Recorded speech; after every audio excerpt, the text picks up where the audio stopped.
discussed some of the strategies to approach reading comprehension part, and also a few passages we came across and we tried to answer it, solve it. So whatever it is required to be dealt with and discussed, it is done yesterday. So we'll have, this session is a kind of a practice session. We'll take up a couple of passages, reading comprehension passages, and we shall discuss and we'll try out to bring in answers. And also what I've done is, along with the previous year passages, have added two, I think, 2 articles from which is quite old, not too old, but quite relevant of these times. Those articles do not have questions, but I want you to bring the crux out of it, summarize, and because this is a kind of an activity wherein I want you to within a stipulated time, within a given time, how well you are going to grasp whatever it is given in any passage or any article. So it is not about answering the question. Sometimes it is also about understanding or summarizing the articles or summarizing the passages. That also requires, because you have been religiously reading newspapers, and this also helps you for your time management, how quickly you can go through or flip through the articles. That we can see today, and hopefully I'll get same interaction as I've received yesterday. Yes, we shall begin. Give me a minute, I'll just share the presentation.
So I've tried adding lengthy passages. The thing is, it is not about the time here. It is about what happens is you will have to revisit the passages when you'll have to answer the questions. If it has 2 or 3 questions, as much as possible, what it can fit in, and also I want you to revisit the passages because that is required. It is how it has been given in the question paper also, so that when you are answering, you can revisit the passage, look into any information or any answers that you find here. So that is why I try to have put in the same, in the same frame, so that it will be helpful for you to answer. Okay, and this one I have found out from the previous year question papers only, one of the question papers, wherein it is a kind of yesterday, as I told you, it's been like a couple of years wherein decision-making questions are not being asked. But such questions may arise. It is not directly saying that these are decision-making questions. It can end up as passages only. But this is a situation given in. You will be learning in ethics also, kind of such situations. You will be facing such questions, and maybe in interview also. So this is a passage wherein it is from the previous year question paper, and I want you to go through this. I shall read along, and you can also read, and you can answer. Okay, fine. So this is a situation given here. Set against a rural backdrop, stench of kerosene, that is the title, is the story of a couple, Guleri and Manak, who have been happily married for several years, but do not have a child. Manak's mother is desperate to have a grandchild to carry on the family name. Hence, she gets Manak remarried in Guleri's absence. Manak, who acts as a reluctant but passive spectator, is meanwhile informed by a friend that Guleri, on hearing about her husband's second marriage, poured kerosene on her clothes and set fire to them. Manak is heartbroken and begins to live as if he were a dead man. When his second wife delivers a son, Manak stares at the child stares, actually stares, maybe some mistake, stares at the child for a long time and blurts out, "Take him away, he stinks of kerosene." So this is a situation, this is a short story given in here. So need not go literally of the situation, or need not consider, I mean, need not take it so seriously, but you should understand what is there, what is the implied meaning, or what is the message that this passage gives us. Okay, so this is a sensitive issue based story which tries to sensitize the readers about what. Hope it is, I need not explain anything in the passage, it is quite clear. Okay, so, but the options are, you will have to, what we can say is, you'll have to pick out the right option which suits the passage. What is happening in the entire situation? Is it about male chauvinism and infidelity? Or is it the story of love and betrayal? It's been asked in UPSC, this passage. Lack of legal safeguards for women, influence of patriarchal mindset. Outrightly, you can go with the elimination method. I mean, outrightly, which is wrong, we will eliminate it. Incorrect, we will eliminate it. And then we can go for the remaining options. Can I get answers?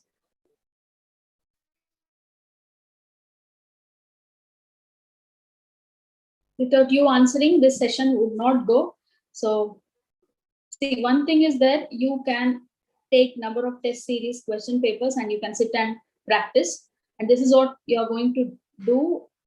Okay, we can eliminate C. Lack of legal safeguards for women. Fine. I want the reason also, if it is possible, because that is why we are trying to bring out. It is not only about arriving at the right answer, but what are your justifications? When you sit in the exam hall, how do you convince yourself saying that this is an incorrect option, this is the right option? Because that justification only will lead you to arrive at the right answer. Correct? So, okay, lack of legal safeguards for women.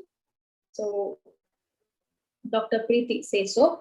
When we say lack of legal safeguards for women, in the entire story, in the entire narrative, there is nothing or have we mentioned regarding what are the legal implications? Any legal? Yes, exactly the same thing. The passage, they have not talked about any legal issues. It is completely a family story, and even a tinge of legal interference is not being mentioned. It is, and also it is that there is nowhere implied meaning that because of the lack of legal safeguards, she died or he got to married or all this entire situation took place, right? So we can eliminate, very good. We can eliminate option C. Now what is left? Of course, what is left? I presume that you are contemplating and thinking and trying to arrive at the answer. You can either answer or we can go for elimination also. Just mention which we have to eliminate or what is the right answer. Yes? We can eliminate B also. Love and betrayal. It is nothing about, this is a perfect family story and no one is betraying anyone. Maybe being a reluctant and passive spectator as it is being given here. Other than that, there is no intention of betraying someone. That would be the justification, correct? Now we are left with male chauvinism and infidelity, influence of patriarchal mindset. These two options seems close enough, but we'll have to pick the best one. What is it? What would be the right answer between A and D?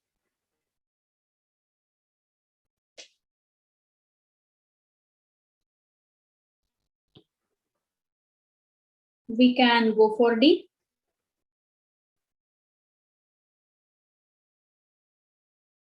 Yes. Good. So why are we eliminating this? Again, it is not about infidelity, and nowhere, or the person, the husband, nowhere is being dominating throughout, or does not display any of this male chauvinism or infidelity aspects throughout, because he becomes passive and he becomes reluctant and he shows he is helpless. But influence of patriarchal mindset comes from exactly from the mother-in-law. From there itself, there is a patriarchal mindset wherein she wants a grandchild to carry on the family name. So that desperation makes to impose this patriarchal mindset on her daughter-in-law, we can say. So this is more relevant and more apt. So we go for option D. Okay.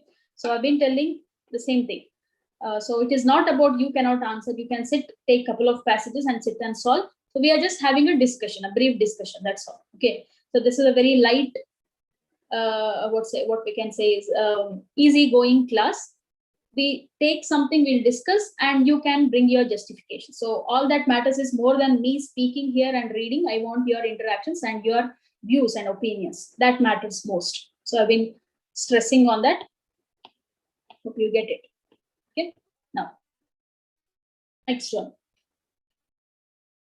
We generally talk about this. The next passage.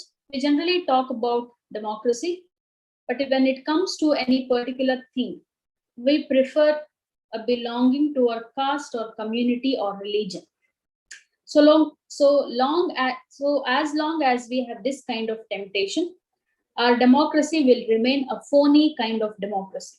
And you can ask any questions in between also. We must be in a position to respect a man as a man and to extend opportunities for development to those who deserve them and not to those who happen to belong to our community or race. Okay. This fact of favoritism has been responsible for much discontent and ill will in our country. Before we get into the question, I want you to answer what exactly the author is trying to convey here. What is the idea of author here? When you read this passage, what message did you get? You can take your time, but try to phrase it, try to bring in few words, and you can try to tell me this, answer this. What is the intention of the author? What is he trying to convey, or on what? If at all I ask, what is that key factor that has been discussed in the passage? The previous one was kind of mixture of both comprehension and decision making. This is a comprehension you can consider.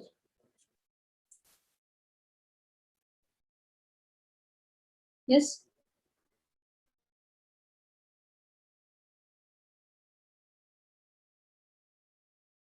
Taking time or saying that? He's saying that though we live in a democratic country, we still have division in our hearts. Excellent. Yes, good. Then,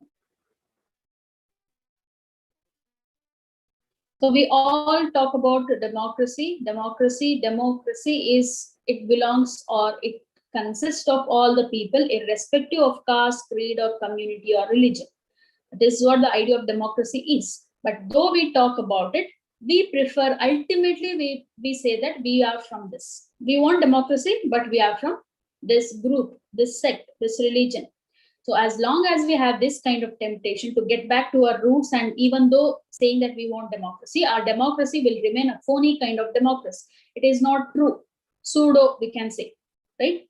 So false. We must be in a position to respect a man as a man and to extend opportunities for development. This means, like, irrespective of community, race, or caste or creed, a human being is a human being. That is the first priority. Unless this favoritism of caste and creed fades away, this discontent and ill will remain in our country. Very, very simple passage, correct? That means if we are aiming for democracy, we should leave away or leave back all this, preferring or this kind of temptation, what the author considers here. Temptation to go back to or glorify whatever groups, whatever religions we are coming from. So this has been mentioned in the passage. Now, which one of the following statements best sums up the above passage? Now, you can go for elimination again. That will make your task easier. Go for the wrong, incorrect one, eliminate it. Then you can arrive at the right. If I may ask you, What are the wrong options, wrong statements here, which is because always before that, always look into the question. The demand of the question is which of the following statements best sums up? Okay, Gautam Raja, favoritism denies the opportunity for an eligible person. Exactly, that's true. Favoritism in any way, like anyone goes, that's true, right? And we are open to discussion. You can bring in your opinions also. It is welcome. So favoritism means no matter what, from whichever caste or community or race, that somehow we are tempted to have this favoritism, and this will deny the opportunity for an eligible person. Very good, exactly. So B can be eliminated. That is what to say. Okay, true democracy could be established by providing equal opportunities to all. You want to eliminate it? Okay, any other eliminations? D can also be eliminated. It will never be possible for us to establish a truly democratic governance in our country. This, I told you, general statements, universal declarations, such statements can be outrightly rejected because most of the times, even if it is an assumption, I told you, unless it is an assumption and it is strongly mentioned in the passage, go by the statement. If it is not at all mentioned in the passage, it is just an assumption, one of the assumptions given in the question itself and not been mentioned by the author, you can eliminate it because it becomes a very generalized statement, stereotyped statement. So it is quite evident also. When you see of all the statements here, option D, it will never be possible for us to establish truly democratic governance in a country. Never be possible. Not at all. Everything. So giving an ultimatum is, it can be, or mostly it will be incorrect. So this is a trick sometimes. So we can eliminate. Hope you are following what I'm saying. So D can be eliminated. Then any other options can be eliminated. Look at C, option C. So far, none of us have actually understood the meaning of democracy. What about this?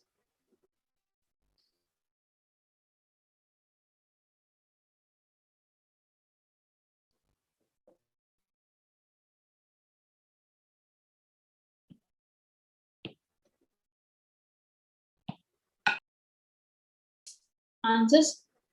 So far, none of us have actually understood the meaning of democracy. Is the author trying to explain? Yes. Is the author trying to explain the meaning of democracy, or he has understood the meaning? He says democracy is not what we think. Democracy is something else. Correct? So what are we doing in order to, let's say, though we know that, see, when we talk about democracy, we know what is it. That is what author says. But when it comes to a particular thing, we are very secluded. That is what author says. So when we see this option C, none of us have actually understood the meaning of democracy. Nowhere in the passage it has been mentioned, and the author is not trying to convey that. So we are going to eliminate C as well.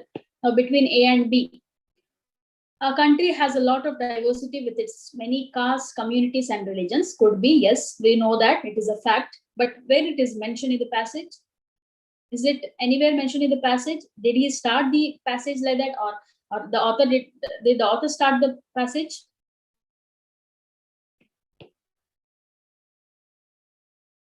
C can be eliminated. So we understood the democracy, but we are not following it. Exactly. Very good. Kanda Kumar. Correct. You're right. So we are left with A and B. A and B. What about option A? As I am justifying, say you can counter also. You can say if you feel you're not convinced about my explanation about a particular option, I want you to counter also. Yes, I know the limitation because I can speak and you have to type and send, but you can take your time. No problem with that. Option A, a country has a lot of diversity with its many castes, communities, and religions. When we see this, the fact is, yes, we all know it, but nowhere the author has mentioned. So we can conclude that option A should be or can be eliminated. Now we are left with B. we will see whether it is apt when compared to other options. True democracy could be established by providing equal opportunities to all, because this option is more apt as the fact of favoritism. Favoritism means what? Favoritism means equal opportunities are not there. Very good. A can be eliminated as it is not theme of the passage. Exactly. True. So we are left with B. True democracy could be established. Why true? See, there are two aspects here. Why we can go with B. Phony kind of democracy. I told you pseudo or false democracy is what the author is concerned about. And the author is also concerned about favoritism. So when you go by these two aspects and look into the option, true democracy, we have it there. That is the implied meaning here. And it could be established by providing equal opportunities to all. The quite opposite aspect is given in the passage. Favoritism, equal opportunities. Phony kind of democracy, true democracy. So are you all convinced? Can we go with option B? That B is the right option. Why it is not C? You are asking. Fine. So far, none of us have actually understood the meaning of democracy. So he has never said that, or the author has never said that. We generally talk about democracy when it comes to any particular thing. That clearly mentions that we know democracy. He has never mentioned we have not understood democracy. We know about whenever we are talking generally about democracy, that means we have understood the meaning. The problem is we have the kind of temptation wherein ultimately we fall for it. That is what the author is conveying. So when you go by this explanation of the author, yes, true, correct. We know, but we are not following it. Exactly. Hope it is clear. All are convinced. So option B is the right answer. I know that we do not have our own sweet time to contemplate or discuss, think about it a lot in the exam hall, but this is, as I've been mentioning, this is a practice. How you'll have to approach, what should be your thoughts while you're approaching a passage, how you should justify, how you should pick right words from the passage. Okay.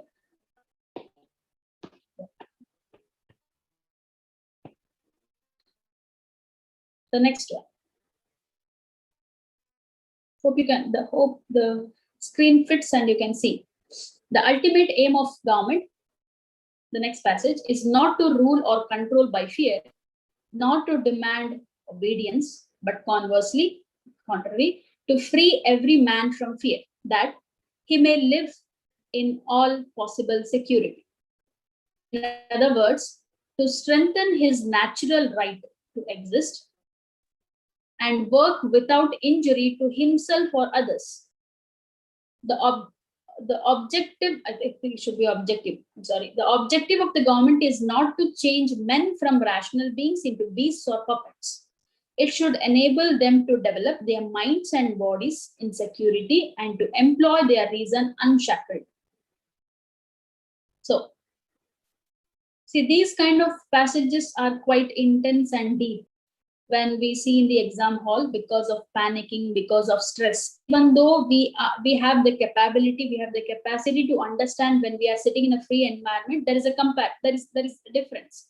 You're sitting in the exam hall and you're sitting somewhere and reading your newspaper, reading something is entirely different. So at times we get confused, we get panicked, and we may end up arrive at the wrong answer. So in between, I would suggest you that always have a very calm and peaceful mind when you are reading something. Don't go by this anxiety, because when we are saying something, when we are explaining something, this is in some or the other way, we all have experienced it. So whatever flaws has been, we have to always evolve by correcting it. It is not that continuing the same thing. How many times you write the exam, same fear should not occur, because the more you study, the more you are appearing in the exams, confidence should build. You should not lack, you should not lose. So I would say that though it will be the easiest question ever for you when you're sitting outside the exam hall, inside the exam hall, it becomes most complicated one. That is because of your mindset. So that you shall remove, even though it is very simple. So when you sit calmly and read, you'll get the right meaning of it. So can I ask you, if I may ask you, what is the crux of the passage before we go into the questions? What is the author trying to convey here? Yes.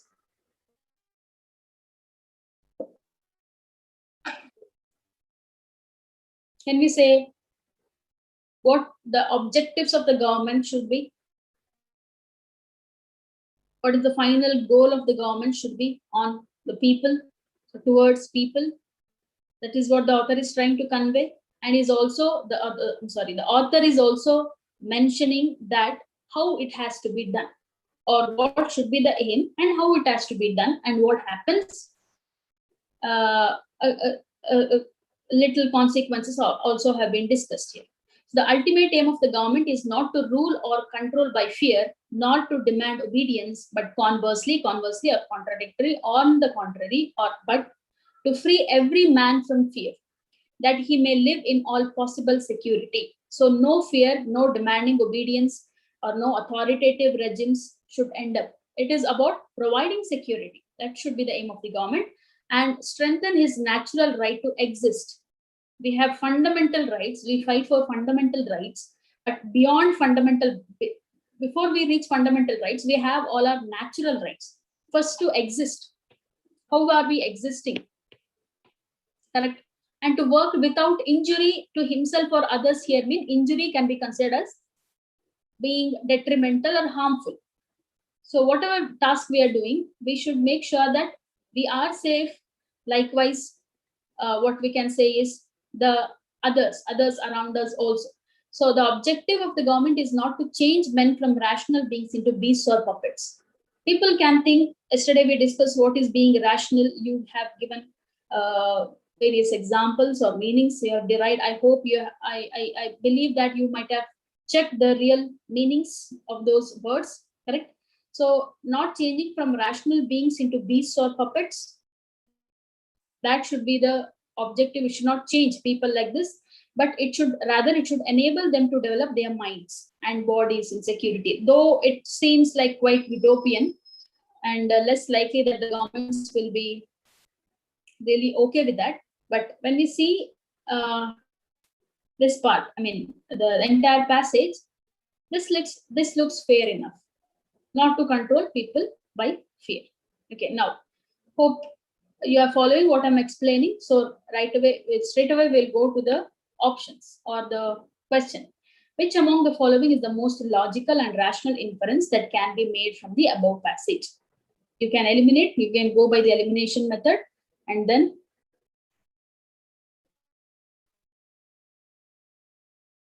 okay, give me a minute. I think I have lost the two options. I'll just edit and we'll get back to you.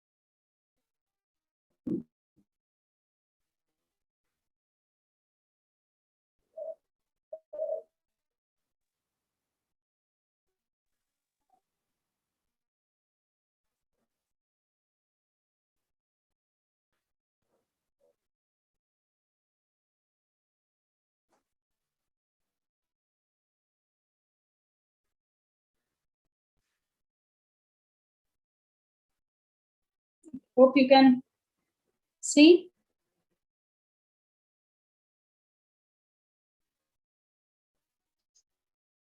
Because before I put up, I don't know, like how it looks on the screen, we may lose, it comes out of the frame. That's the reason. Hope you can see the options. Now tell me what can be eliminated quickly. We have to look into most logical, rational inference, bringing out a meaning out of the passage. So what are the options to be eliminated?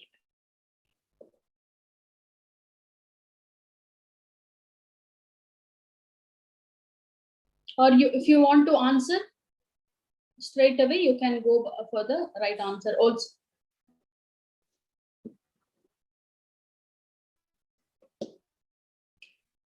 C and D can be eliminated. The best government is the one that allows citizens to enjoy absolute liberty in all matters of life. Okay, that you say it has to be eliminated. Raghuram. The best government is the one that provides absolute physical security to the people of the country. So in these two, right away you can eliminate, straight away you can eliminate D. Yes, C and D will consider. I'm just explaining why we'll have to eliminate D.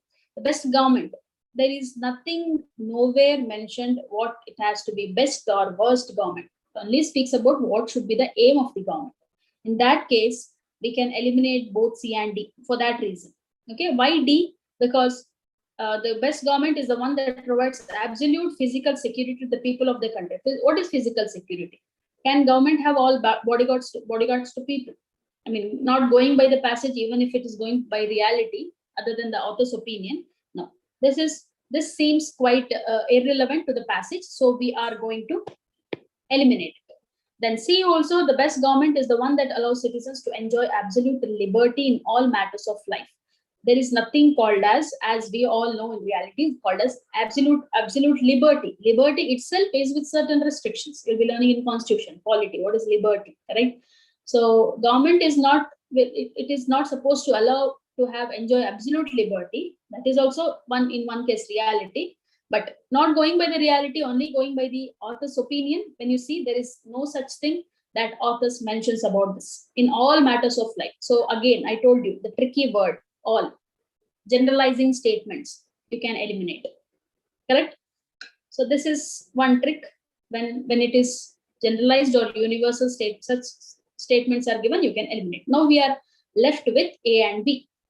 Option A.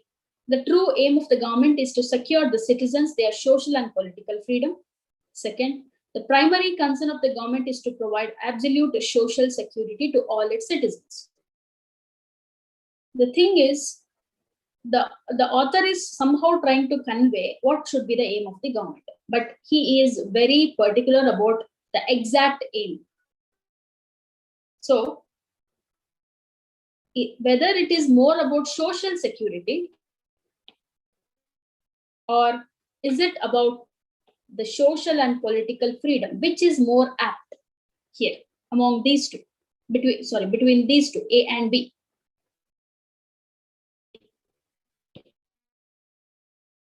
Yes, as Raghuram says, he says we can eliminate B. Can we go by option A? Can you say A is the right answer?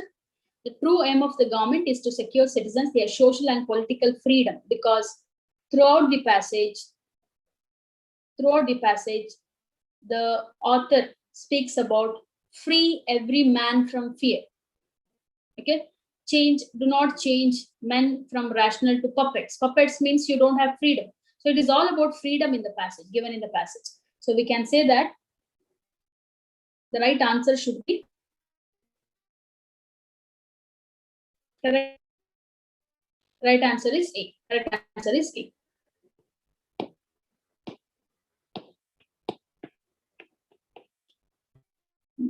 This also. Okay. See, this is, meanwhile, this is not a passage. This I have taken. I think if at all you are reading your newspapers every day, you might have seen this passage 3 days back. It was in a column, an author's opinion. It is mere opinion. It is nothing about, there is no much facts on it, but you can consider whether there are facts or not. An excerpt from the newspaper regarding, I want you to tell what is it all about after reading it. We have no questions on it. I want you to sum up or bring me the crux of the passage, these statements. You take your time. I can also read it for you, because there are certain terms, meanings. If you can try to bring out. Okay, I shall read it for you. Calling citizens and frontline workers heroes and warriors puts them on a pedestal and creates divides sets unreal expectations, and allows for the obfuscation of true responsibility and answerability. This is very relevant at these times. Anyway, I'm not going to explain. Summing up is done by you. I'll just bring out the meaning. Now, when we say obfuscation. Yesterday, I gave you a trick wherein sometimes the root words can help you out. The prefix can help you out. Can you give me some words or any one word at least which starts from OB? Look at the context. Look at the entire sentence. With which word you can replace this word in order to understand the entire sentence. Hope you're following me, whatever I'm saying. Obfuscation of the true responsibility and answerability. If you consider this phrase, I'm just asking you to guess. If you know, you can answer. If you do not know, you have no idea about this word. But you should be understanding this. I mean, anyway, you will have to bring out the summary. Now, how will you understand the summary without having the knowledge of this word, or you don't know the meaning of this word? What you can do is you can guess. Guess is, which is not, of course, wild guess you can do, but don't go for like extremely incorrect one. But try to recollect any word which starts with OB. Can I get any word which starts with OB? Anything? Try to recollect and bring in.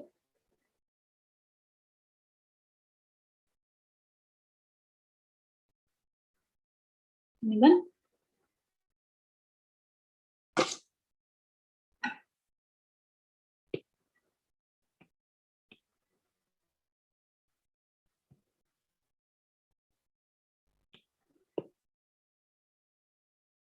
Any word which starts with OB.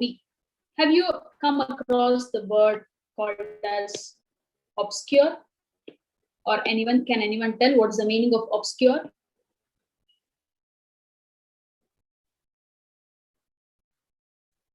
What is the meaning of obscure? Have you come across this word? Fine. No issues. As I told, it takes time. We can think, most of you can answer. Whether it is reaching out to you, I have no idea. Anyway, obfuscation. One more word.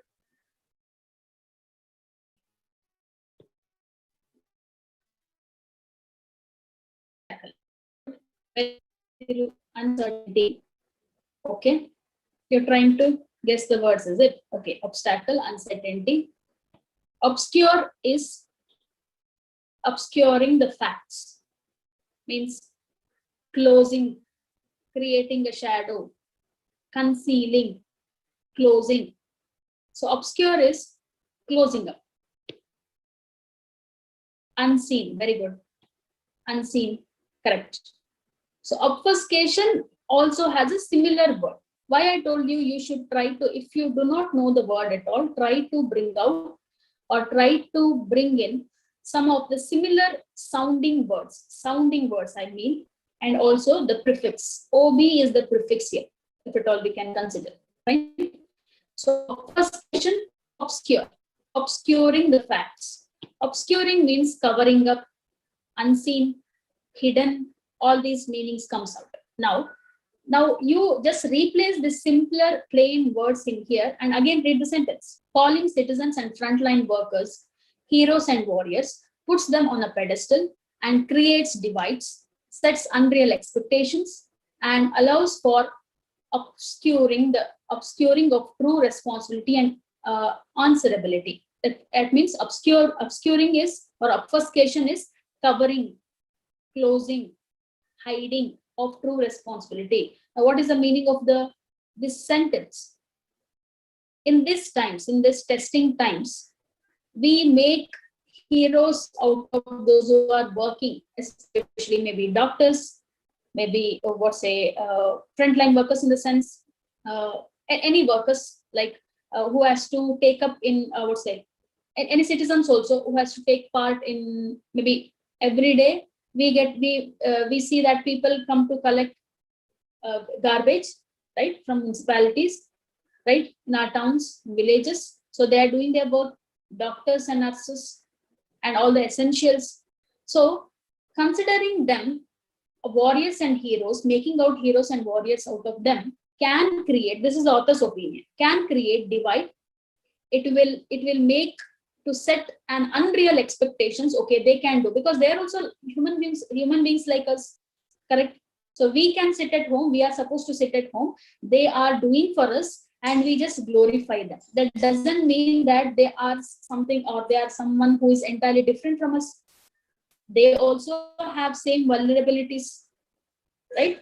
So this will allow for the obfuscation or hiding of the true responsibility and answerability. And what are we talking about this true responsibility and answerability? I want you to answer at the end of the passage when we finish it. Okay. Hope you understood the first part.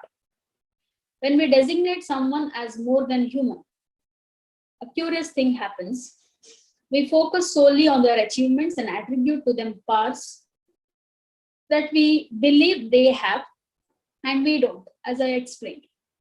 We say, see, it is like creating a superhero, Superman, or all this fantasy heroes. So what do we do that? We think that they have more power than what they have, or what they believe they have sometimes. And we think we don't have it and they have it. So they become more than human. We designate someone like that just because they're working, they're going beyond an expectation. So this is called a simple psychological remove, is dangerous because once it is established, we deny ourselves the possibility of seeing beyond their so-called strengths. They have limitations. These people, doctors, nurses, workers, have certain limitations. So we forget to see that there is certain limitations. This is the strength they have. We forget to see that. This is a psychological setup. To our minds, they can now overcome anything. We should sit at home and they can overcome anything. Once we name a garbage collector a hero or a frontline warrior, it becomes easier to ignore the fact that they are working without protective gloves or have little or no access to education or healthcare. What are we doing? We are ignoring the fact. We name them hero, but what is the fact? They have no idea how safely they have to work, whether they have to wear protective gloves, or whether they have any access to education or healthcare. That is completely being ignored. Again, you can say true obfuscation of true responsibility and answerability. So when it comes to private individuals, anyone like us, calling people heroes and warriors helps institutionalize a similar blind spot for their real concerns and needs at both the governmental and public levels. That means we tend to ignore what has to be done. The entire spotlight is shifted to someone else who has to do it. So that is what the author says here. The true responsibility and answerability by whom? By whom? What do you think? We are making heroes and warriors out of someone else, wherein someone else has to stand in that place. Who is the author referring to? Yes, see, we don't have any, I'm not imposing any political, religious ideologies here. This is the true opinion, the complete opinion of the author, and we are only trying to bring out the meaning. What does author says? That is what we can see in the exam also. So what do you think?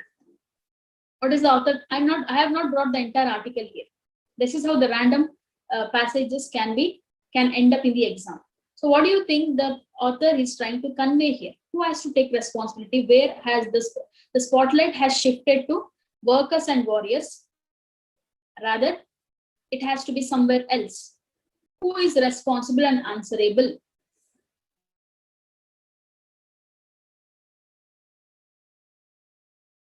Anyone? The author is actually trying to, you will find this article maybe 3-4 days back. If you see, I don't know, I just copied it and kept, so I thought I'll bring it in the class today. So this author is trying to convey that representatives, wherein government, public representatives, where we have chosen them and we have selected and we have elected, wherein they have to take the responsibility, because making someone else as warriors and heroes doesn't mean that they can get away or done away with from their responsibilities.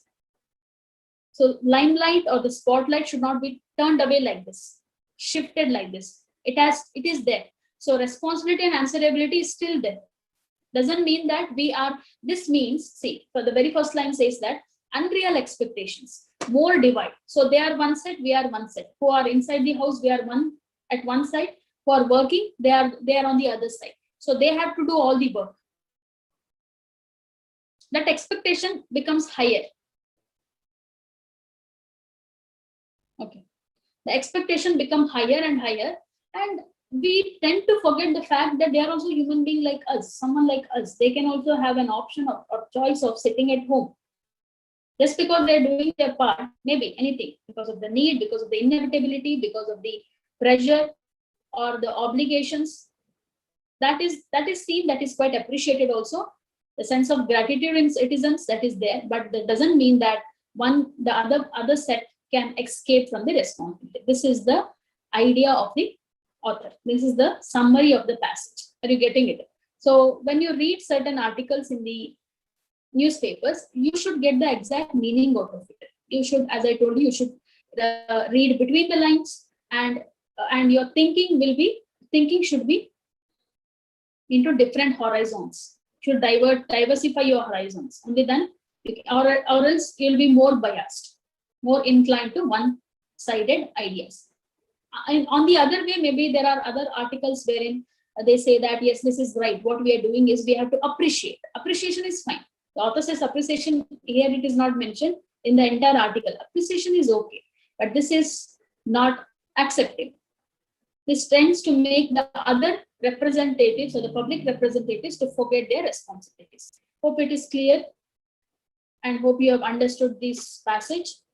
This is only part of it, so that to bring the crux out of it. Now we'll move on to the next one, which has questions. Okay, this is from the previous year. This passage was from the newspaper directly, excerpts. I have brought more, but anyway, it will be quite monotonous, as you will have to read and keep on reading throughout the entire session. That's what. Offline and online has, the difference is we have certain limitations. This is one-sided talk that makes me really, I don't know how you are taking it, or how some of you are responding. I'm glad some of you are responding, but hopefully you're following. That's what I presume. Anyway, next passage is, the author says, though I have discarded much of the past tradition and custom, and I'm anxious that India should rid herself of all shackles that bind and contain her and divide her people, and suppress vast numbers of them, and prevent the free development of the body and the spirit. See, I should, excuse me, here, from here till here, from this line till here, this is one lengthy statement, sentences. What you can do when you come across such lengthy statements, you will have to pause. Of course, you cannot read aloud in the exam hall, but you can have this intonation stress in your mind when you read it. Don't simply keep on reading. Even if you read 100 times also, you'll not get meaning out of it sometimes.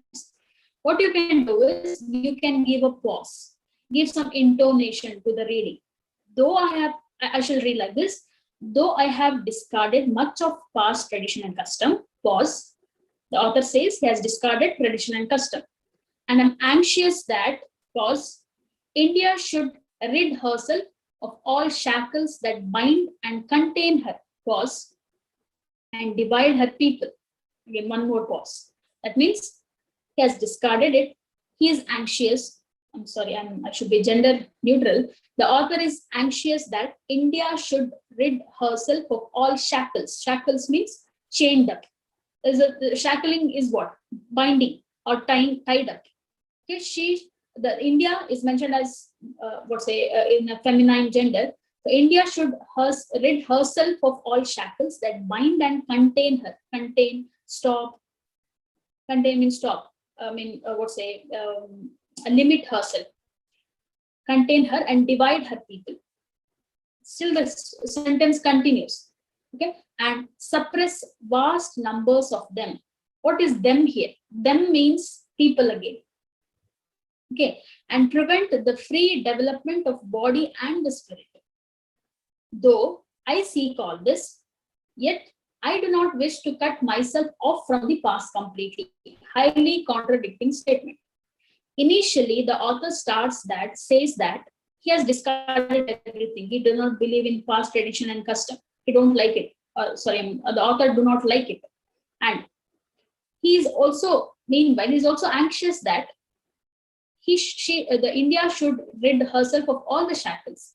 That shackles such as which divides her people, suppress people, and also prevent free development of the body and the spirit. This the author is seeking. The author wants all this to end.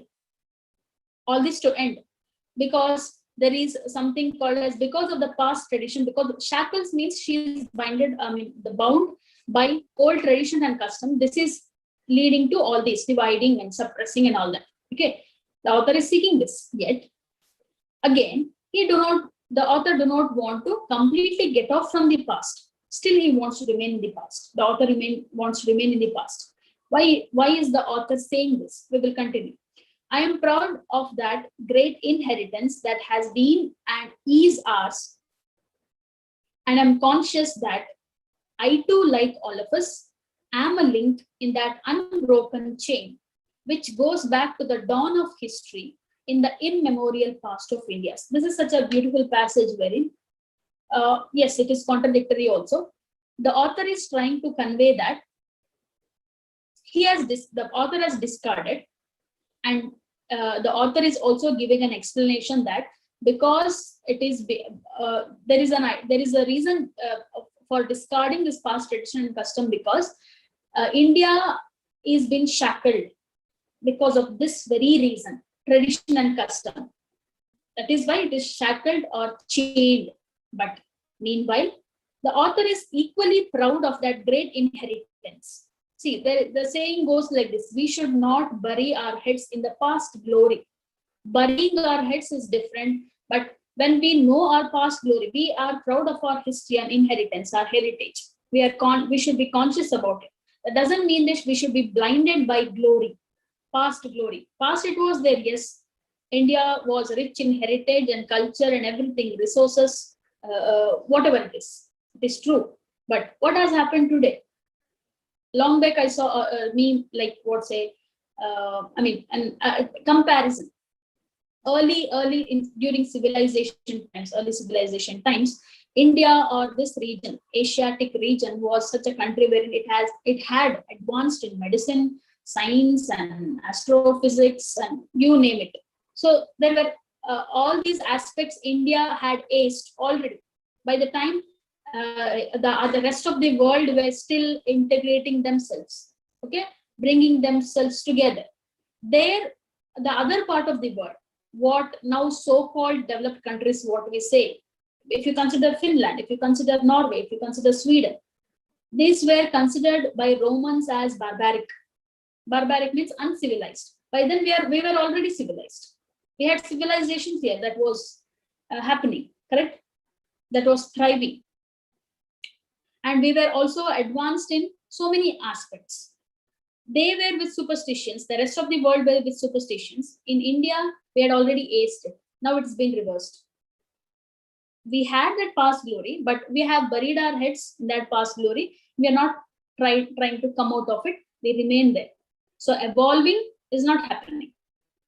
That is why the author says, and I'm just reading between the lines, that's all. That is why the author says, the author is proud of the inheritance and is also conscious that we are all part of this unbroken chain. We are held up together with this unbroken chain, which is shackled and which goes back to the dawn of history in the immemorial past of India. I'm just elaborating, I believe. So by now you might have understood the passage, the idea behind the passage. It was quite contradictory, and it was needed to tell you that if there are lengthy sentences, you will have to pause, divide, disintegrate, and then read. That makes your reading easier. Okay, yes. The author wants India to rid herself of certain past bonds. He's quite sure of it. The author wants India to rid herself of certain past bonds because what's the answer? Or can we go by elimination? Yes.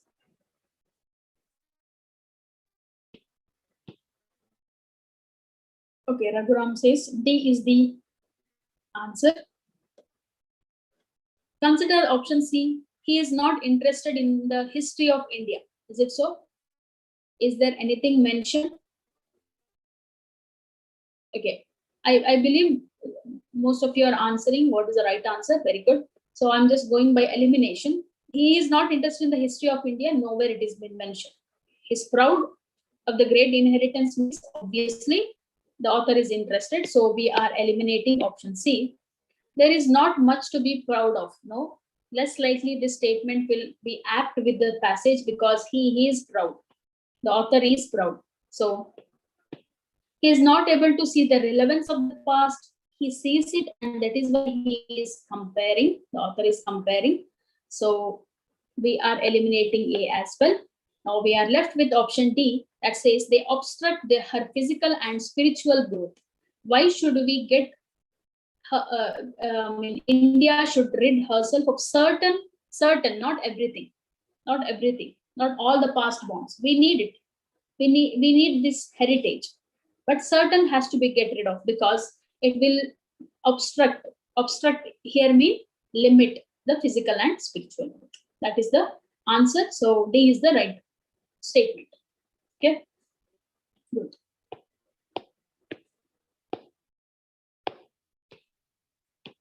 Now we'll move on to the next one. Okay. Some people believe that leadership is a quality which you have at birth or not at all. This theory is false. For the art of leadership can be acquired and can indeed be taught.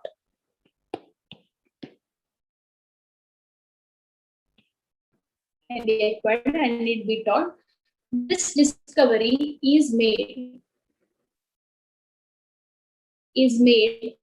in time of war, and the results can surprise even faced with the needs of going left or right.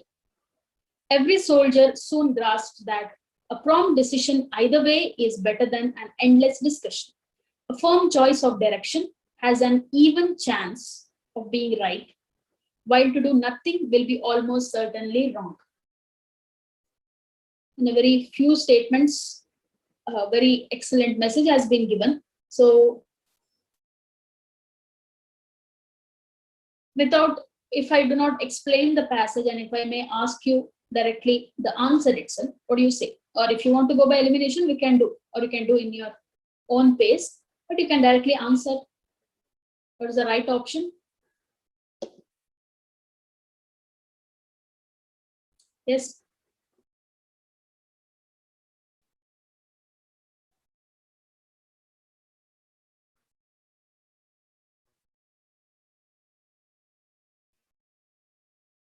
Eliminate wrong ones.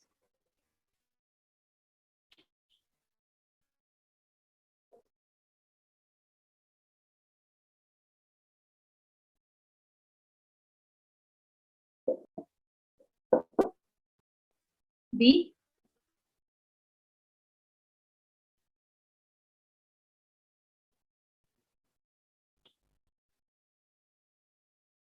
Leadership can be acquired as well as taught. Okay, let's go by elimination anyway. B. Good. Okay. Despite, hope you got the idea of the passage. Here, the author of the passage holds the view. Again, we will have to go by the view of the author, not anyone of us. B. Okay, most of you are saying B and some D. Despite rigorous instruction, very few leaders are produced. There is no such thing called as production, how leaders are produced or how instructions are given. right? So even if you go by this statement, see, this discovery is made in time of war and the results achieved can surprise even the instructors. Just because instructors are there, you need not, because it is not anywhere school level passages. In school level, what we had, because direct answers were already in the passage. We just pick the right sentence and we'll write it. But here that is not the case. And don't go by the words at times. We have seen in previous passages also. It can be contradicting in the options. They can use in the options, it can be used different words also. Okay, not exact words can be used in the options sometimes. And don't go by the same words also just because it is in the passage. So despite rigorous instruction, very few leaders are produced. There is nothing that sort. It has been mentioned in the passage. We are eliminating that. The results of training show that more people acquire leadership than are expected. What about this option? See, nowhere such thing is mentioned because the author says something else. The author says this leadership is acquired and indeed be taught. Okay, this has been understood when what they do, because when we have leaders, when we have a leader, at least instead of going somewhere else randomly in abstract way, one will be knowing, one can take a prompt decision which way is better, where exactly a person has to go, or at least a firm choice of direction can be made instead of ending nowhere. So the author is highlighting the significance or the importance of the leadership qualities. That is what the author is saying. So nothing to do with the results of training, leadership and all that. So C can be eliminated. Between A and B, leadership can be taught through war experience only. Why are we, if I may ask you, why are we eliminating? I'm going to eliminate A because already most of you have answered B. Why am I eliminating A? Can you give me one strong reason why we should eliminate A? Anyone? Why should we eliminate option A? Very good. Only generalized statements or separating something or focusing on one thing. Unless and until it is not given in the passage, you need not bother about it. You need not consider the option. It will be incorrect only. Okay, so leadership can be taught through war experience only. Nowhere it has been mentioned. That is one thing, and only is the word wherein we can pick that it is a wrong option. So we can go by option B. It says leadership can be added at a stop, which is very well clearly mentioned in the page. Correct. So this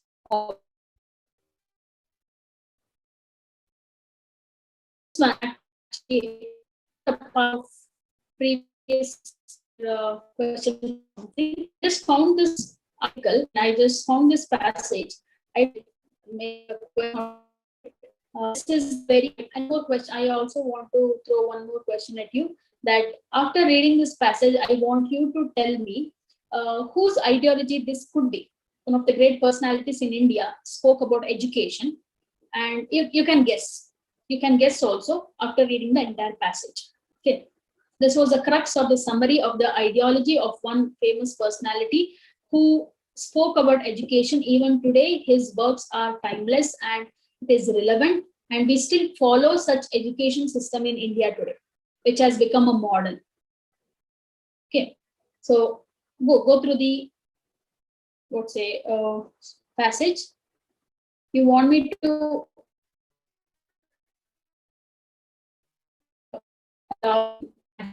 please let me know. I shall try. Hope it fits the screen. Okay, I shall read it for you. The highest education is that does not merely give us information, but makes our life in harmony with all systems. But we find that this education of sympathy is not only systematically ignored in schools, but it is severely repressed. Repressed is controlled or ruined, you can say that. From our very childhood, habits are formed and knowledge is imparted in such a manner that our life is wearied away from nature and our mind and the world are set in opposition from the beginning of our days. The author is speaking about how we are receiving education these days. or maybe the very aim of education, what is happening today. Thus, the greatest aim of education for which we come prepared is neglected. The greatest aim of education is something else. We come prepared for it, but it is neglected completely. And we are made to lose our world to find a bag full of information instead. So education should be overall. That is what the author is conveying. It is completely neglected. It is completely neglected. And we are made to lose our world to find a bag full of information instead. So we are accumulating lots of information. We want to know everything, facts and figures, and we are accumulating it. How are we manifesting it? How are we reflecting in our work? Nothing is being given or nothing is being taught. That is what the author says. We rob the child of this earth to teach geography, of language, to teach him grammar. His hunger for the epics, but he is supplied with chronicles of facts and dates. He was born in the human world, but is banished into the world of living gramophones to expiate for the original sin of being born in ignorance. Okay, I asked you to guess the person who speaks about this.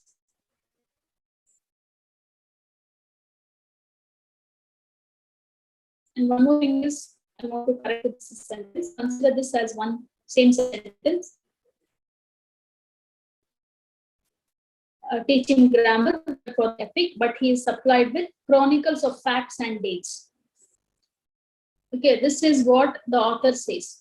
Though it may be quite profound and deep and intense, we can make out of it, because there is no such thing that is we can consider, we can say that it is not related to me. I cannot go through this. I cannot understand. The main aim of the class is, the session is, no matter whatever is thrown at you, whatever piece of information is given to you, information in the sense article or passages, I want you to grasp it well and bring out a meaning, exact meaning out of it. That is the skill. That is the skill. That is the technique we are learning here, because that is needed. That is needed. Your comprehension part, or even in your communication, what the other person is saying. You should use your cognitive capacity, what we all have. But because of the mental lethargicness, we just lose it out. Now, one of you mentioned it is Gandhiji. Okay, you might have heard about Shantiniketan school system of education.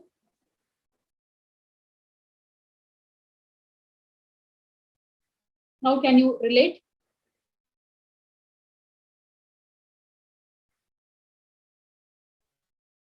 Anyone?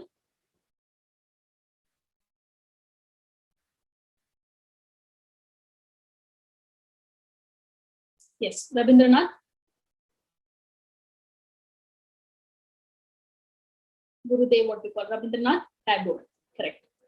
So, the person Tagore considers that, and we know that what was his ideology of education. So education is not about accumulating facts and knowledge. It is also being empathetic, sympathetic, compassionate, where most of the values are lost by learning most of the technical aspects. Yes, of course, it is needed. I'm not giving a very, what we call as a Luddite idea, wherein we only have to be, it is not about he was against technology or advancement in science and technology or something. The thing is, ignorance of the very basic core aspect of education is morals, ideals, values. All these are lost in schools today, or it was long back said like this. Okay, and we are making a child to learn certain topics, certain aspects in a way that not even considering the importance, not even considering the desire of the child or the capacity of the child. This is what Tagore believes in or believed in, right? So it is not about teaching grammar. It is not about teaching certain historical facts or what it is mentioned as chronicles of facts and dates. It is not about learning only technical aspects or collecting bag full of information. It is also about, it is not also, it is also about sympathy, empathy, and all the core values that has to be brought, which is completely repressed, completely ignored these days in the education system. So that is why the author, I mean, this author has been giving out the crux of the talks of the Tagore actually. So now the question goes like this: the author is dissatisfied with the existing system of education because why? It is not that against the system, dissatisfied, not so content about what we are having today. Of course, you might have come across or you have been having your own experiences. Most of you are from various educational, I mean, from maybe engineers, some are doctors, some are from various educational backgrounds. So what we see today is what we learn and what is reality in India is completely different. I think I can speak about this because all I've experienced it. Nowhere certain, even if you take only in engineering. So engineering, the specialization is done in something else and some in one thing, and the job will be of something else. Okay, and we just tend to get into an education system wherein, I mean, learning wherein we just want to end up in a job. Okay, you have made a choice so that we are aspiring for getting into civil service. So that is, you are passionate, no matter whichever educational background you have chosen this because you think beyond what you have already studied. That means this entire journey is not about only accumulation of facts, reading a lot of materials, but also manifesting it. That is the true aim of education Tagore believed in, and the author says the same. Now, I hope I have done enough explanation. I want you to go through the question and answer.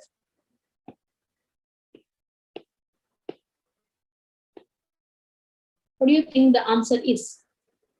The existing system mainly focus on why is the author dissatisfied? Whether because the existing system mainly focus on technical aspect, because it go through the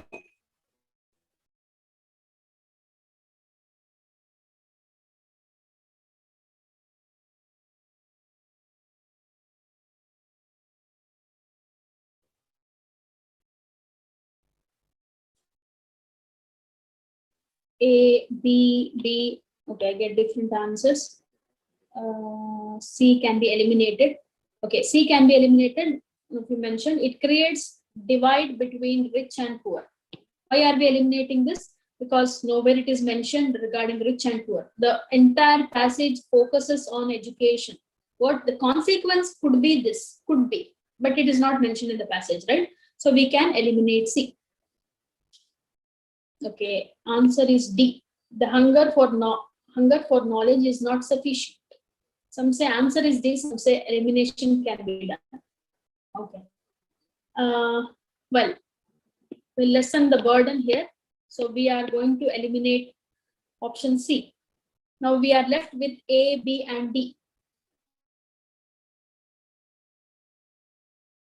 If at all you are confused with the options, what the best thing we can do is we go back, visit the question. The author is dissatisfied with existing system of education because it is clearly mentioned why is he dissatisfied. Is it because, okay, going by your options, is it because the existing system mainly focus on technical aspects? Or is it because it ignores our customs, morals, and ideals? Or the hunger for knowledge is not sufficient?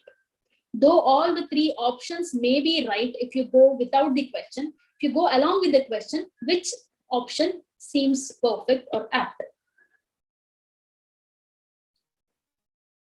D.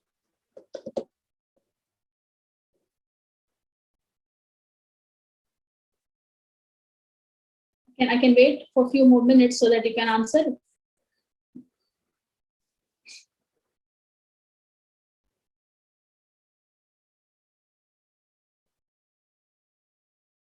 Yes.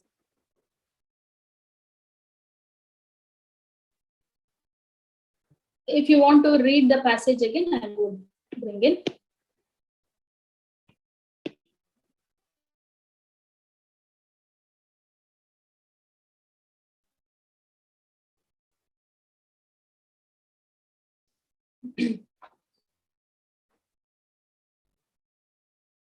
Okay, I have got different answers. That doesn't mean that you're trying, you're guessing, you're trying your best. No issues with that. Whether it is not about whether it is right or wrong. It is about your A. Okay, I have different answers here. D, B, A. Nowhere it is said knowledge, hunger. Okay, that is yes. Okay, I have a justification here. The hunger for knowledge is not sufficient. I'm going to eliminate this part. D not the right answer. I would justify that why D is not the right answer. Nowhere, okay, nowhere the entire passage mentions that there is no hunger for knowledge. Why would we even going to educate ourselves if there is no hunger for knowledge? That is one thing. And moreover, nowhere in the passage it is mentioned people lack hunger for knowledge. Correct? No mention in the passage, plus indirectly it is implied that we are getting into the education system because we have this craving for knowledge. Education itself is like we have to know more, we have to become knowledgeable, we have to be called as educated. Means of course hunger is there, any kind of hunger it could be, but that is there ultimately. So that is not the reason that author is dissatisfied. He's okay with it. He is the author is very clear that there is hunger for knowledge. The author is worried about the education system, aim of the education. That is why C and D can be eliminated. Now, we are left with two, A and B. Again, I have different answers, whether it is A and B. Let me clarify that. So we are going to eliminate option A. Option A. Because the existing system mainly focus on technical aspects. True, according to the passage, true, but not according to the demand of the question, because demand of the question is why is the author dissatisfied? The author is not dissatisfied because it is focusing on technical aspects. Well and good, we need technical aspects. We need not see. As I told you, we cannot be biased. We cannot be inclined on one side. We need science. We need spirituality. We need everything. We need culture. We need heritage. And what is the syllabus of UPSC is all about? Is it only regarding science and tech? Is it only regarding art and culture? Is it regarding only polity or constitution? No. Every aspect, each aspect, starting from what? See, from English, from math, from science and technology, geography, agriculture, ethics. That is what, when we see the syllabus of the UPSC, it is said that everything under the sun. It is not everything under the sun. Below the sun, inside the sun, everything is there in the syllabus. Syllabus itself, for the freshers, sometimes it is said that aspirants, when they start the preparation, it takes at least a month together to understand what is there in the syllabus or remember what is there in the syllabus. Correct? So, it is not about, coming back to this part, to the passage, it is not about, the author is not dissatisfied because it is focusing only on technical aspects. It's completely fine with that. But the problem is the education system is ignoring our customs, morals, and ideals. That's the reason we go with, very good, we go with option B. This is clear. Any counter arguments you have, you can bring in, is welcome. Clear? So B is the right answer. So last, I think, yes, that is quite, again, lengthy one. I have taken this from magazine, I believe so, as I remember. I had kept these passages, so it has no question in it. But again, I want you to bring the crux out of it. Summary.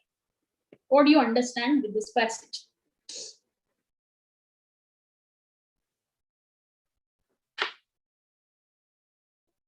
You can take your time, read, and I can also read it for you, but you can glance over it once.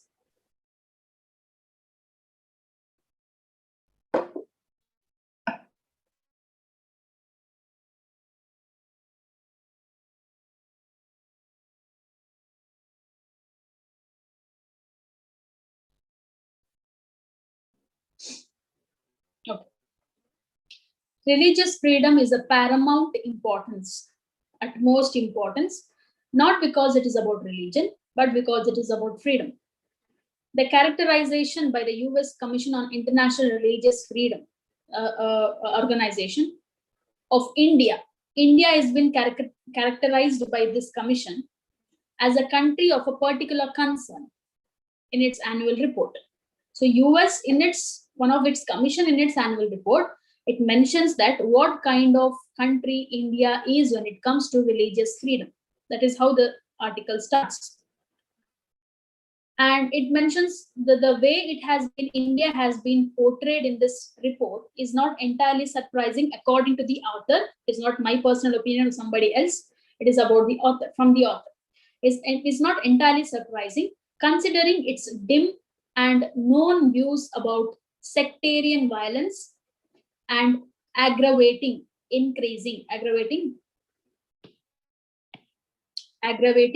or increasing governmental measures over the last year.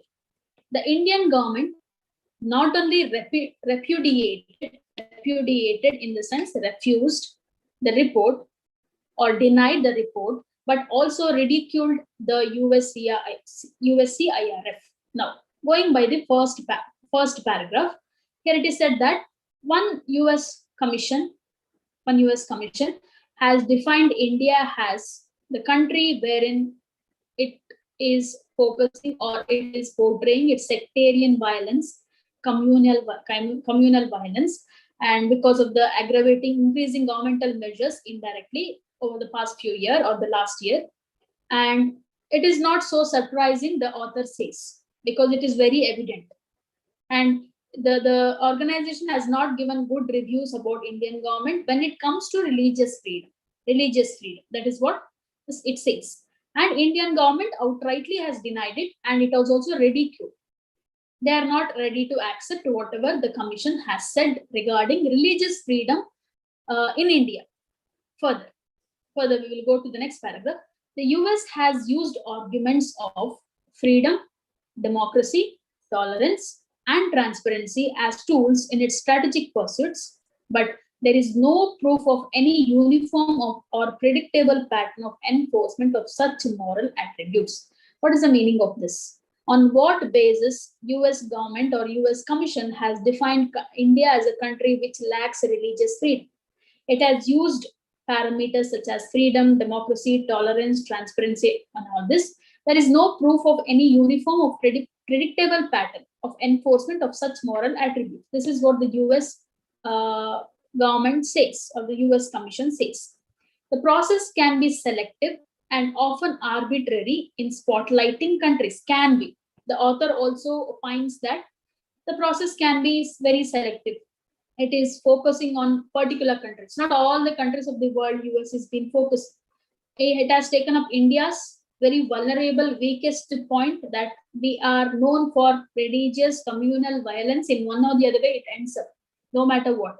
That reality we have to accept, right? So it is said that the author opines that maybe this commission is spotlighting arbitrarily, randomly, and it is very selective in the process. Mirroring this pattern, looking at the pattern of this US Commission, India selectively approaches global opinions on itself. India is also not less. What does India do? India also, while portraying itself, our country, when we portray ourselves at the global platform, it embraces and celebrates the laudatory ones. Laudatory ones means which is appreciable or praised, can be glorified. We are proud about. Laudatory means you laud someone is you praise someone, and reject the inconvenient ones. Anyone would do. That is the very human tendency, that we always try to cover up our flaws and we try to glorify our best possible things. See, take for example, when someone visits, you might have experienced in schools and all, when officials come and inspect the school, that is the day we keep our schools spick and span, correct? Our teachers say that you should be neatly dressed up, you should be, even if the questions are asked, you should answer, and everything is arranged properly. So that is like portraying ourselves, how we look at. Maybe there are flaws. Start from that grassroots level. and go to the national level or international level. How are we portraying ourselves to the world? How India portrays, how US portrays, how China portrays. Something back at home, something else can happen. Domestic violence or communal violence, right? All these are happening. But what we portray is something very nice. That is very human tendency. Everyone does that, correct? So that is what the author says. We celebrate the laudatory ones, reject the inconvenient ones, which is not very appreciable, which is very, very unsettling and disturbing for us. So the frantic and the example, the author gives an example how we are celebrating the laudatory ones. The frantic and the relatively successful efforts to raise its ease of doing business ranking by the World Bank is a case in point. For example, we have excelled in ranking when it comes to ease of doing business, correct? That is really good. I don't remember the exact number, but yes, we have done, it is kind of an achievement compared to other countries. But what about, I'm not speaking about the author here, I'm just bringing it because it is a part of current affairs also. What about hunger index? What about religious freedom? What about freedom of press? What about, what are the other, maybe sustainability, correct? Or when it comes to malnutrition, food security. So what about all these rankings? It is really bad. It is really bad when compared to our neighboring countries also. So India is not ready to put up that on. No country will do that. It's not only about India, not vilifying India, but no country would do that by portraying themselves on the ranking wherein. So this is the ranking we have. Of course, when you see, you might have come across FATF. What is FATF? Financial Action Task Force, where it enlists the countries with blacklist, grey list, correct? Now, Pakistan has been listed where? Under what? I believe you have come across all these, right? You have been reading. What is FATF and what is this ranking all about? To counter terrorism, or it is about funding terrorism, correct? So this FATF enlists certain countries which involves in funding terrorist outfits or organizations, and Pakistan has been in the grey list from past few years. There are chances it may end up in blacklist also, like North Korea. But Pakistan is trying to get away or done away with it, with giving justifications. What happens when Pakistan has been listed as grey list? Any country, the very representation of the country at the global level be what? Consider, okay, Pakistan is a terrorist country. Even without saying terrorist country, also the very Indian notion is Pakistan means this. We have stereotyped already because the experiences, maybe the history, etc. Like China is such country, Korea is such country, correct? US is such a country, Russia is such a country. That's been already portrayed. So India or any country doesn't want it to happen because it is going to affect the economic part. It is going to affect the goodwill or the soft powers, what we say, correct? So that is what the author is trying to explain in this point. I'm just giving examples. Don't get swayed away from the passage. This is the thing. Then, concluding, India advertises itself as a multi-religious democracy, but advertises itself as a multi-religious democracy. We have multiple religions here, and is an adherent to global norms of rule of law. It also says that we adhere. Adhere means we obey, we comply by the global norms of rule of law. We oblige, we abide by the laws. That is what India portrays itself. It also aspires to be on the table of global rule making. For a country with such stated ambitions, we are a very ambitious country. We are striving hard for it. Okay. Its record on religious freedom as reflected through events of the last 1 year is deeply disconcerting. The author is not satisfied. Yes, we are very ambitious, but when it comes to religious freedom, it is not so appealing. It is not so comforting. The catalogue of religious violence, incitement, and wrecking of the rule of law in several parts of the country remains an unsettling fact. We have instances, we have examples, we cannot deny that. The partisan nature of the ruling dispensation, partial nature of the ruling dispensation is also difficult to wish away. What we have been ruled and what kind of rule what kind of rules and norms in one or the other way. It is not about political ideologies, the reality, what we are facing. Maybe when you get outside the circle, when you sit and watch as a viewer from the global viewpoint, how does India look like? Now, when we see Israel and Palestine, what is happening? We have divided opinions, binaries, okay, right? Support and against, and for and against, whatever it is. So that is the viewpoint of anyone. We can have our own opinion, but ultimately there is one thing which sometimes which will be very evident, which will be denied, which will be outrightly rejected by all. There are examples also like that. See, if I may ask you, we had in the last lockdown, there was a trending news regarding EIA, Environment Impact Assessment, a draft that was given out by the ministry. So 2006 amendment was changed and a new draft was issued while changing some of the laws and rules of the previous notification. It went in such an extent, it went into a frenzy wherein most of the citizens, irrespective of political ideologies, most of them have signed the petition. They were not so, citizens or the people were not so very convinced about the new law. Why? It is very evident. It is not good for environment, wherein people participation is not there. The very idea of participative democracy is gone there because public consultation became less. Correct? I hope you are following it. Public consultation is less number of days. It was from what, say, 30 to 20 days. Or overall, it was considered as a very regressive policy. No matter how much ever the ministry tried convincing people, no, it is not regressive. But the rules say so. It is very evident. So no matter what, certain times some rules and regulations can be outrightly rejected. Okay, so that is the thing. Now, reputation is important for a country's economic development and global standing, but beyond that instrumental perspective, any reputation is of course important for country.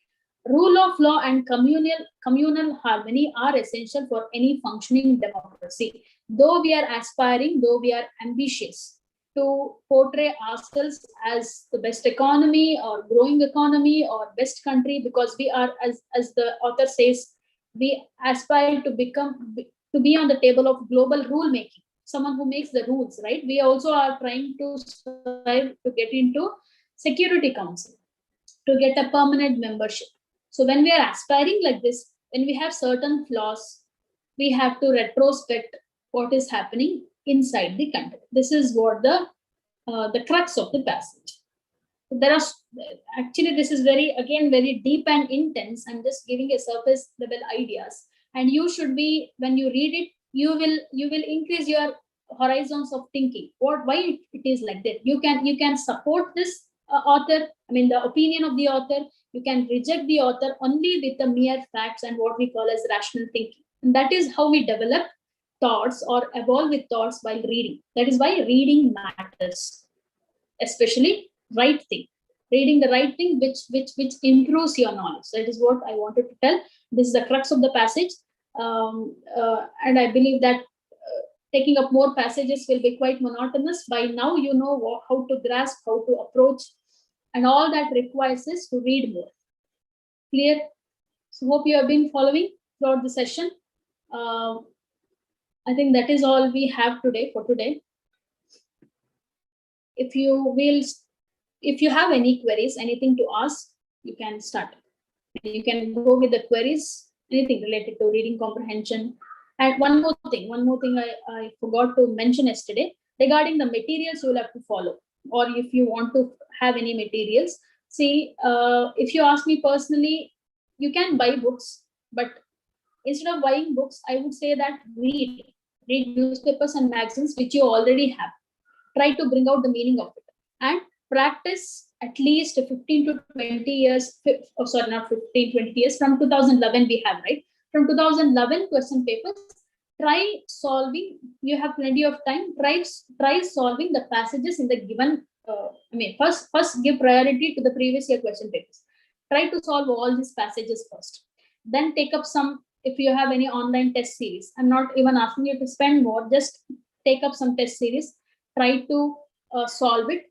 If it is not enough for you, if you want some more other materials also, then if at all you want it, only then go for other textbooks, other materials, like authors like Agarwal and SP Bakshi. Those books are good, and you have online, you have plenty of books. You can choose, you can see the review, and you can buy it. I'm not endorsing, I'm not suggesting any books here, because in this, for this particular aspect, in paper 2 for reading comprehension, all that matters is you'll have to read. You have to understand, you have to develop that grasping skill. Just because you buy a material, that will overnight, that will not improve your skill. That is also there. That is when all that matters is that first give preference to previous year question papers, solve all of them, take some test series practice tests if you get one. Okay, then read your newspapers religiously, try out to bring out meaning. And yesterday also I told you regarding how you can improve your vocabulary, some of the tips, strategies. When you write answers, also replace words, write more. That also will help you to grasp more or comprehend more. These are the certain things I want to mention. So any queries you have, you can ask.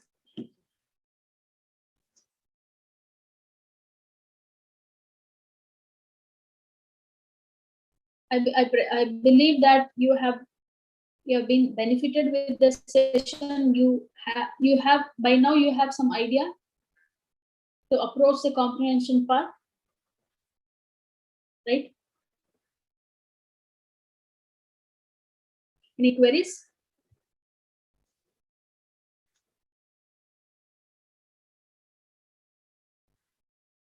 Okay. So it is said that the academy is conducting free test series also. Please, you can attend the tests. At least almost 15 tests have been given. So that is also a practice, a very good practice to you all. Of course, it is provided free and you can make best use of it. Please take up tests more, practice tests, because that is the only way out to check your potential in the sense your capability, your time management, how well you can answer and all that. Please, the academy is providing free test series. Please take up tests also. Do not skip tests and take more tests. That will give you enough practice.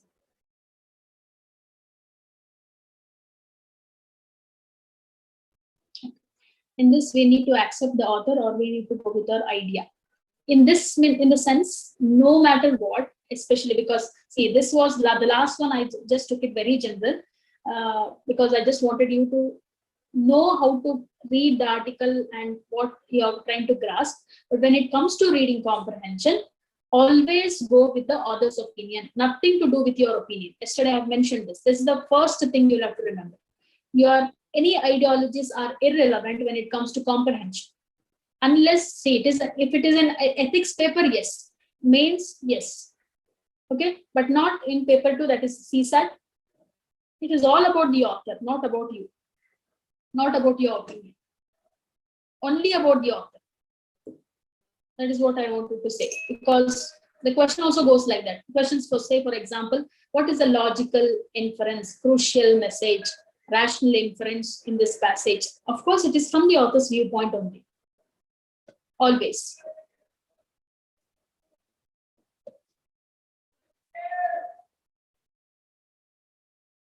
Okay. Any other questions?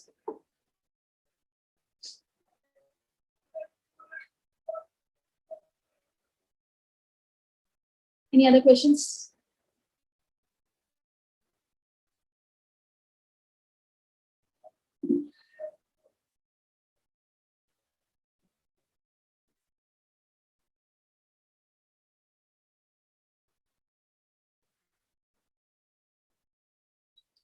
So if there are no queries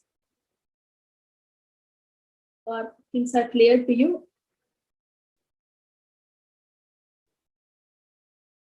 we shall wait for a few minutes if you have anything to ask, or else we can wind up.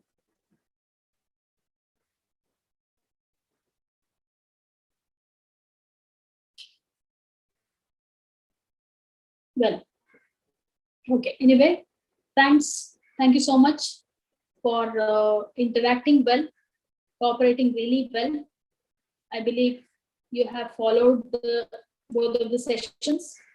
It was great having you all here, though virtually we met. Most of you have responded really well. Thank you so much. Good luck, all the best. We will see.